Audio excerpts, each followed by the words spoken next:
Hi everyone, it's Jeanie with Talk To Me Tuesday. I've been a little busy this week. Let's see, I worked on EQ8. I was fine-tuning some of my older projects, converting them from Quilt Assistant over to um, EQ8. I've designed a few new patterns, but then over the weekend, I decided to work on this again.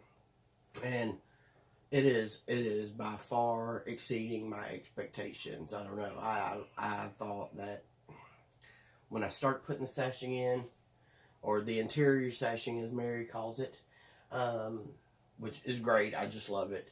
But anyways, when I start putting it in, I decided to go a little wide because me and star quilts, I love them. They're literally one of my all-time favorite quilts. But I do have a problem seeing them through because of I always end up getting right here in the middle. They always end up wanting to pucker right in that area. So I decided to go with wider sashing in order to, if I need it to compensate my stitch length or my stitch width, I could, to bring it to end up making it nice and straight. Of course, from this view, you can't really see my mistakes, but there are some considerable mistakes. And on a star quilt, at least for me, when you get just a little bit off, several times, it kind of grows. That little bit off gets just a little bit worse, a little bit worse. So I'm hoping with the wide sashing that when I actually put the big pieces together, that if I need to add a little bit to my width or take a little bit away in order to get that nice straight line, I will. So I'm really, really pleased with the white. It does exactly what I wanted it to do, which is make the colors pop.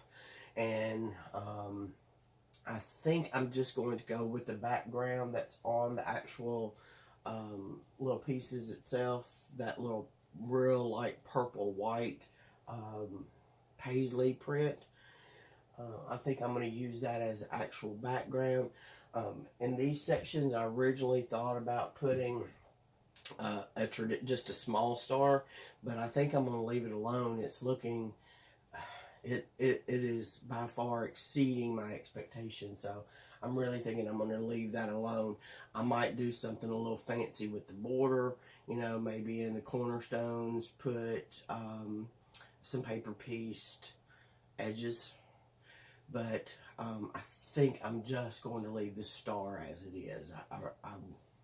I just love it.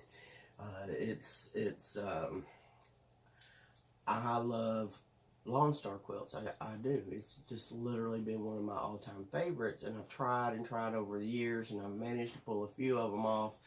I've also thrown several of them away. And then the last one I made, I used English paper piecing method. It went together really well.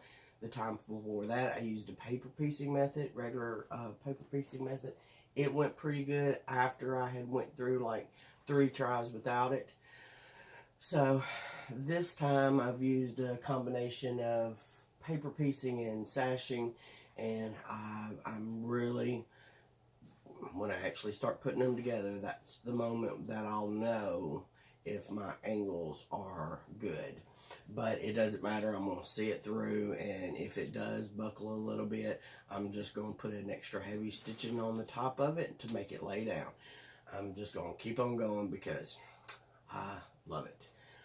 Thanks everyone for the encouraging words with it, and I do appreciate it. And let's see, that's pretty much everything except for we've made a few decisions on the room.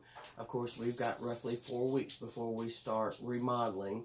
And last night, we were talking about putting a TV on this wall for me in this area, even though it's going to be part of the living room now. Still leaving a TV in here for me. I think what we've decided to do, instead of mounting it on one of my walls that I feel like I want for a design wall, I want the whole entire wall for my design wall. I think we've decided to put it on a cart and that has wheels on it. So depending on my needs, I can either move the TV to the left or move the TV to the right, and that way I'll have my TV. So I'm feeling pretty good about that. So every day we kind of like talk about the process of how we're going to knock down that wall over there and what we're planning on doing. And I do think we're going to have a good solid plan by the time we get here, just by fine-tuning as we go. But I really like the idea of having this whole entire wall as my design wall, and that way I can have, one of the reasons is I'm wanting this to help me do several projects at a time where I don't feel, like I'm constantly having to go back and forth. So this way I can have multiple pieces up on my design wall at a time, different projects. And so I'm really, really excited about that. And but that's it. That's all that's going on here. And y'all have an absolutely wonderful week, a wonderful crafty week, and I'm going to talk to y'all next week. Bye.